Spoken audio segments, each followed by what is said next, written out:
ভূত এফএম-এর ঘটনা। প্রিয় বন্ধুরা, আমি আশা করছি আপনারা সবাই ভালো আছেন এবং সুস্থ আছেন। আমি আপনাদের মাঝে এখন যে ঘটনাটি শেয়ার করব সেটি অনেক ভয়ঙ্কর হতে চলেছে। দয়া করে আপনারা একা একা কেউ ঘটনাটি শুনবেনই না। তো আমরা বেশি দেরি করবই না, তাড়াতাড়ি ঘটনা শুরু করে দেই। আমাকে ছেড়ে দাও, আমাকে ছেড়ে দাও। তুমি কি কখনো শুনেছো একটা গাছ যেটা মানুষ ডাকে? বাংলার এক গ্রাম যেখানে সন্ধ্যা নামলেই একটা ডাক শোনা যায়, আর যার কানে এর ডাক পৌঁছায় সে আর কোনোদিনও ফিরে না। প্রিয় বন্ধুরা, এটা কোনো গল্প নয়, এটা সেই ছেলের কথা যে বাস্তব খুঁজতে গিয়ে নিজেই গল্প হয়ে গেছে। গল্পের আসল চরিত্র হলো রিফাত। চরকান্দি গ্রামটা খুব সাধারণ একটা গ্রাম। চারিদিকে ধানক্ষেত, কাঁচা রাস্তা, মাঝখান দিয়ে একটা সরু খাল বয়ে গেছে। এই খালের পরেই দাঁড়িয়ে আছে একটা বিশাল বটগাছ। গাছটা এত পুরনো যে গ্রামের কেউই বলতে পারে না কবে এটা লাগানো হয়েছে। দিনের বেলা গাছটা অন্য সব গাছের মতোই পাখি বসে ছায়া দেয়, কিন্তু সন্ধ্যার পর থেকেই গাছটার চারপাশে অদ্ভুত ভাব নেমে আসে। লোকজন বলে এই গাছটা মানুষ ডাকে। রিফাত এই গ্রামে জন্মেছে। বয়স 18। বাবা মারা গেছে কয়েক বছর আগে। মা আর ছোট বোন লিজাকে নিয়ে তার সংসার। খুব গরিবও না, আবার খুব ভালোও না। রিফাত সকালে স্কুলে যায়, বিকেলে টিউশনি পড়ায় বা জমিতে কাজ করে। ছোটবেলা থেকেই সেই বটগাছটার গল্প শুনে এসেছে। ক্লাস 5-এ পড়ার সময় একদিন বন্ধুদের সাথে খেলতে খেলতে খালের ধারে চলে গিয়েছিল। তখন গ্রামের বুড়ো শফিক দাদু চেঁচিয়ে বলেছিল, ওখানে যাস না। রিফাত জিজ্ঞেস করছিল, কেন?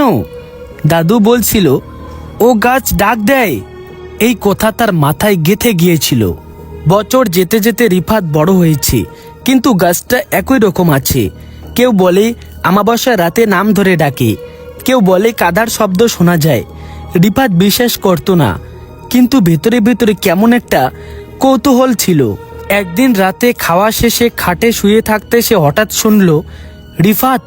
সে চমকে উঠল। ঘরে সবাই ঘুমাচ্ছে, আবার আওয়াজও এলো, রিফাত এখানে আয়। শব্দটা খালের দিক থেকে আসছে। রিফাত জানালার বাইরে তাকালো। দূর অন্ধকার বটগাছের ছায়া দেখা যাচ্ছে। তার বুক কেঁপে উঠল। সেই রাতেই সে ঠিক করলো সে বটগাছটার কাছে যাবে। আমাবস্যা রাত, চারিদিকে অন্ধকার। রিফাত চুপচাপ থেকে বাড়ি থেকে বের হলো। খালের ধারে পৌঁছাতে তার বুক ধক ধক করতে লাগলো। পানি কালো, গাছটার ছায়া পানিতে নড়ছে। সে বটগাছটার নিচে দাঁড়ালো। হাত দিয়ে গাছের গুড়ি ছুঁতেই ঠান্ডা একটা অনুভূতি শরীর বেয়ে উঠল। তারপর একটা কণ্ঠ, তুই এসেছিস? রিফাত গলা শক্ত করে বলল, কে? হঠাৎ তার চোখের সামনে একটা দৃশ্য ভেসে উঠল। একটা কিশোর ছেলে, সেরা জামা, চোখে পানি। ছেলেটা যেন কাঁদছে। আমি কিছু করিনি। রিফাত কেঁপে উঠল। তুমি কে? সে বলল। কণ্ঠটা উত্তর দিল, আমার নাম নূর। নূর ছিল এই গ্রামেরই ছেলে। অনেক বছর আগে খুব চুপচাপ পড়াশোনা করত। একদিন গ্রামের গুজব ছড়ায় নূর নাকি একটা খারাপ কাজ করছে। কেউ প্রমাণ দেখেনি, কিন্তু সবাই বিশ্বাস করেছিল। গ্রামের কয়েকজন লোক তাকে ধরে এনে এই গাছটার নিচে অপমান করেছিল। নূর শুধু বলেছিল, আমি করিনি। কেউ শোনেনি। সেই রাতে নূর আর বাড়ি ফেরেনি। সবাই বলেছিল সে পালিয়ে গেছে, কিন্তু সত্যটা কেউ খুঁজে দেখেনি। নূরের কষ্ট, কান্না, অপমান এই গাছের ভেতরে আটকে গেছে। রিফাত মাটিতে বসে পড়ল। তুমি আমাকে কেন ডেকেছ? সে জিজ্ঞেস করল। উত্তর এলো, শুনতে চাই। ভোরের আলো ফুটে উঠল। গাছ আবার চুপ হয়ে গেল। কয়েকদিন পর রিফাত গ্রামের কয়েকটা বয়স্ক মানুষের সাথে কথা বলল। প্রথমে সবাই এড়িয়ে গেল, কিন্তু ধীরে ধীরে একজন বলল, হ্যাঁ, আমরা ভুল করেছিলাম। আরেকজন বলল, আমরা গুজবকে বিশ্বাস করেছিলাম। সত্যটা আস্তে আস্তে সামনে এলো। গ্রামের মানুষ বুঝতে পারল নূরের সাথে অন্যায় হয়েছে। সেই রাতেই রিফাত আবার বটগাছের কাছে গেল। সে বলল, তোমার কথা সবাই জানে, এবার শান্ত হও। হালকা বাতাস বইল, পাতাগুলো নড়ল। একটা শান্ত কণ্ঠ এলো, এটাই চেয়েছিলাম। সেই রাতের পর আর কাউকে বলেনি গাছ মানুষ ডাকে। আজও বটগাছ দাঁড়িয়ে আছে, ছায়া দেয় নীরব। আর রিফাত বুঝে গেছে, যেখানে মানুষের মুখ বন্ধ হয়ে যায় সেখানে একদিন সত্য নিজেই কথা বলে। তো বন্ধুরা আমরা দেরি করবোই না, একবারে দ্বিতীয় গল্পে চলে যাব। কিন্তু তোমরা যারা যারা এখনো গল্পটি শুনতেছো কিন্তু চ্যানেলটিকে সাবস্ক্রাইব আর ভিডিওটিতে লাইক করেনি, তারা প্লিজ দয়া করে একটি লাইক একটি সাবস্ক্রাইব করে দেন। দ্বিতীয় গল্পটির নাম হলো অন্য দুনিয়া।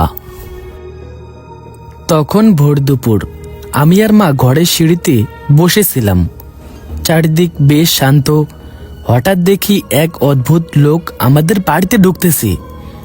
লোকটা লম্বা, মুখ ভর্তি জট পাকানো দাড়ি, দাড়ির ভিতর তার মুখ প্রায় ঢাকা।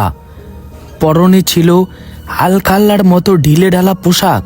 চোখ দুটো অস্বাভাবিক, যেন ঠিকভাবে তাকাচ্ছে না, আবার সবকিছু দেখছেও। লোকটার দিকে তাকাতেই আমার গা কেঁপে উঠল। লোকটা বাড়িতে ঢোকার সাথে সাথেই আমাদের গরু, ছাগল, মুরগি, কবুতর সব পশু পাখি হঠাৎ অস্থির হয়ে উঠল। গরুগুলো গলা রশি ছিঁড়ে ফেলতে চাইছিল। খাঁচার ভিতরে পাখিটা পাগলের মতো ডানা ঝাপটা দিচ্ছিল। তাদের ডাক কোনো সাধারণ শব্দ ছিল না, ওটা ছিল ভয় করার চিৎকার। মনে হচ্ছিল ওরা এমন কিছু বুঝতে পেরেছে যেটা আমরা বুঝতেই পারছি না। লোকটা ধীরে ধীরে আমাদের দিকে এগিয়ে এসে খুব সাধারণ ভঙ্গিতে ভিক্ষে চাইল। মায়ের তখন খুব বিরক্ত লাগলো। মা রেগে গিয়ে বললেন, এত বড় মানুষ হয়ে ভিক্ষে করছো কেন? কাজ করতে পারো না? দাড়ি গোপ জট পাকিয়ে সাধু সাজছ কেন? মায়ের মুখে একথা শুনে লোকটার চোখ মুহূর্তের মধ্যে ভয়ঙ্করভাবে জ্বলে উঠল, কিন্তু সে কণ্ঠস্বর ঠিক রেখে আবার ভিক্ষে চাইল। ঠিক তখনই বাবা ঘরের ভিতর থেকে বেরিয়ে এসে তাকে কড়া ভাষায় ধমকালেন এবং তাকে যেতে বললেন। লোকটা চলে যাওয়ার সময় আমরা খেয়াল করলাম ভর দুপুর হলেও তার কোনো ছায়া পড়ছে না। এই দৃশ্য দেখার পর আমরা ভয়ে প্রায় জমে গেলাম। বাবা আর মা আবার তাকে ডাকলেন চাল নেওয়ার জন্য, কিন্তু সে ফিরে এলো না।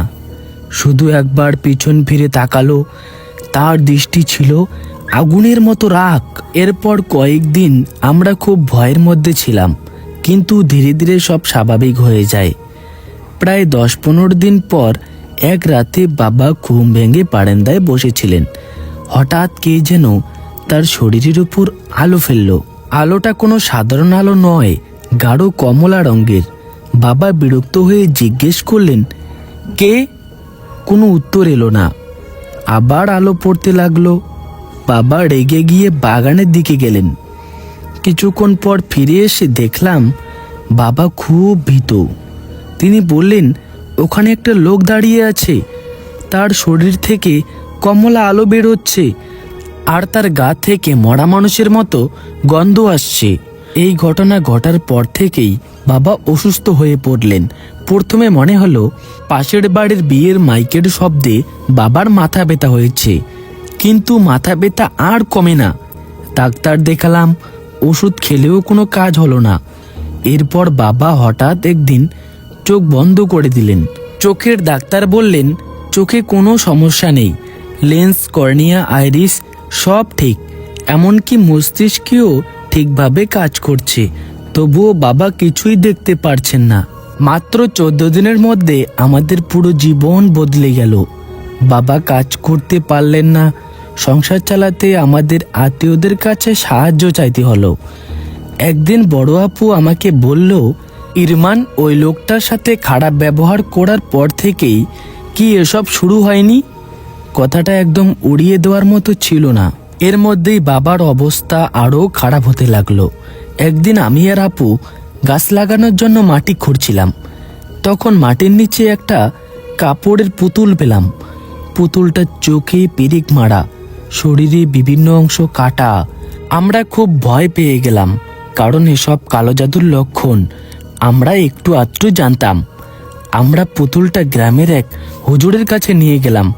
উনি সব দেখে বললেন, এটা মানুষের কাজ না, এমন কালো জাদু শুধু জিনেরাই করতে পারে। আমরা অবাক হয়ে গেলাম। উনি জানালেন তিনি জিন ডাকতে পারেন। আমরা অনুরোধ করলাম সাহায্যের জন্য। উনি বললেন একজন ভেতরে থাকতে হবে। আপু ভেতরে রইল, আমি বাইরে। কিছুক্ষণ পর আপু হাসি মুখে বেরিয়ে এসে বলল, জিন পুতুলটা ধ্বংস করে দিয়েছে। কিন্তু হুজুর চিন্তিত হয়ে বললেন, এটা অসম্ভব, কোনো জিন এমন করে না। আমরা কথাটা পাত্তা না দিয়ে বাড়িতে ফিরে এলাম। বাড়িতে ঢুকেই মা হাসি মুখে বললেন, তোর বাবা আবার দেখতে পাচ্ছে রে। আমরা খুব খুশি হলাম, কিন্তু ঠিক তখনই পশু পাখিরা আবার আগের মতো ভয়ঙ্করভাবে ডাকতে শুরু করলো। আপু হঠাৎ বলল, ইরমান, আমার সাথে মনে হয় কেউ আছে। আমি বললাম, কেউ নেই। আপু ভয়ার্ত গলায় বলল, আছে, আমি অনুভব করছি। বাবা হঠাৎ সুস্থ হয়ে ওঠার পর আমাদের সংসারে আবার হাসি ফিরে এসেছিল। বাবা আগের মতো কথা বলতেন, ঘরের কাজকর্মে আগ্রহ দেখাতেন। মা স্বস্তির নিঃশ্বাস ফেলতেন, মনে হচ্ছিল সব দুঃখ স্বপ্ন বুঝি শেষ। কিন্তু আপু ঠিক আগের মতো ছিল না। আপু ধীরে ধীরে খুব চুপচাপ হয়ে গেল। আগের মতো হাসি খুশি থাকতো না, প্রায় একা একা বসে থাকতো। মাঝরাতে হঠাৎ চিৎকার করে উঠত, বলতো ঘরের ভিতরে কেউ হাঁটাহাঁটি করছে। আমি লাইট জ্বালিয়ে পুরো ঘরটা দেখতাম, কেউ নেই। কিন্তু আপু বরাবর বলতো, ইরমান, আমি মিথ্যা বলছি না, কেউ আসে।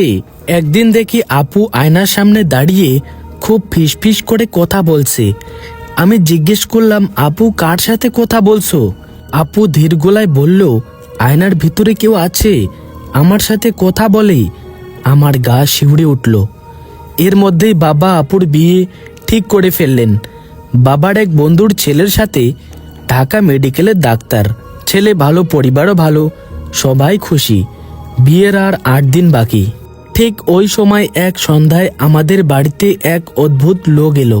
লোকটার চেহারা দেখেই আমার ভয় লাগলো।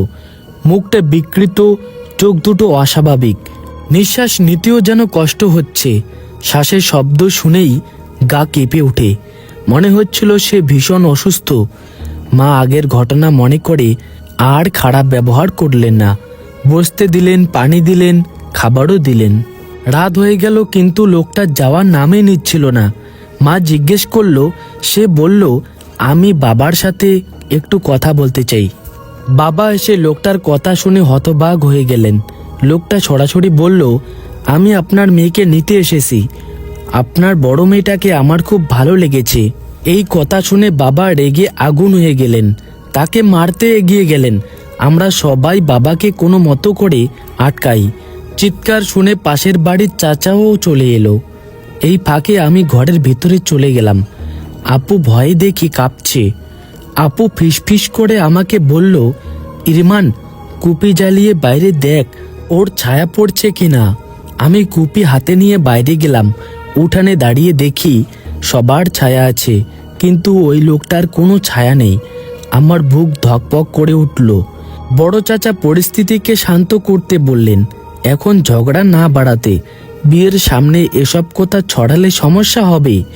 লোকটা তখন বলল, আপু জানে আমি তাকে নিতে এসেছি, সে আমাকে চিনে।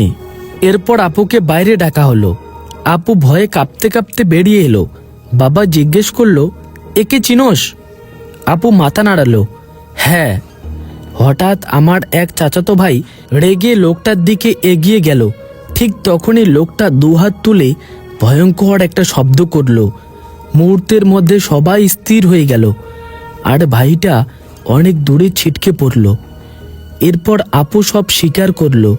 সে বলল, অনেক দিন ধরেই এই লোকটা তার সাথে দেখা দেয়, সে নাকি জিন, আর সে আপুকে নিতে চায়, না গেলে আমাদের সবাইকে মেরে ফেলবে। পরদিন আমরা সবাই সেই হুজুরের কাছে গেলাম। হুজুর সব শুনে বলল, আমার আগেই সন্দেহ হয়েছিল, জিন কালো জাদু করলে তা ফিরিয়ে নেয় না, কিন্তু এই জিন ফিরিয়ে নিয়েছে, কারণ সে তোমার বোনকে পছন্দ করেছে। আপুকে একটা তাবিজ দেওয়া হলো। তাবিজ পড়ার পর জিন আপুর কাছে আর আসতে পারে না। কিন্তু অদ্ভুতভাবে আমাদের পরিবারে সবাই একে একে অসুস্থ হতে লাগলো। বাবা, মা, চাচা, চাচি, এমনকি আমিও। শুধু আপুই সুস্থ। মায়ের শরীরের অবস্থাও দিনে দিনে ভয়াবহ হয়ে উঠছিল। সারা গা ঘা দেখা দিয়েছে, ব্যথায় তিনি বিছানা থেকেও নামতে পারছেন না। বাবার অবস্থাও একই রকম, চোখে দেখতে পেলেও শরীর একেবারে ভেঙে পড়েছে। শুধু বাবা মা নয়, চাচা, চাচি, এমনকি আমিও অদ্ভুত সব সমস্যার মধ্যে পড়তে শুরু করলাম। কেউ হঠাৎ অসুস্থ হয়ে পড়ছে, কেউ অকারণে দুর্বল হয়ে যাচ্ছে। মনে হচ্ছে আমাদের পরিবারের উপর অজানা অভিশাপ নেমে এসেছে। এই অবস্থায় আপুর বিয়ে স্থগিত করা ছাড়া আমাদের আর কোনো উপায় রইল না। আমরা বুঝে গিয়েছিলাম তাবিজ দিয়ে এই সমস্যার সমাধান হবে না। জিনের প্রভাব আমাদের পরিবারকে ধীরে ধীরে শেষ করে দিচ্ছে। অবশেষে আমরা সেই হুজুরের কাছে গেলাম। আমাদের অবস্থা দেখে উনি গভীরভাবে নিঃশ্বাস ফেললেন। আমরাও কাঁদতে কাঁদতে জিজ্ঞেস করলাম, এই কালো জাদু থেকে মুক্তির কি সত্যি কোনো উপায় নেই? হুজুর কিছুক্ষণ চুপ করে থেকে বললেন, এখন বাঁচার জন্য শুধু দুটি পথেই খোলা আছে। এই কথা শুনে আমাদের বুক কেঁপে উঠল। হুজুর বললেন, প্রথম পথ আপুকে সেই জিনের সাথে পাঠিয়ে দিতে হবে। এই কথা শুনেই বাবা ভীষণ রেগে গেলেন। গলা কাঁপতে কাঁপতে বললেন,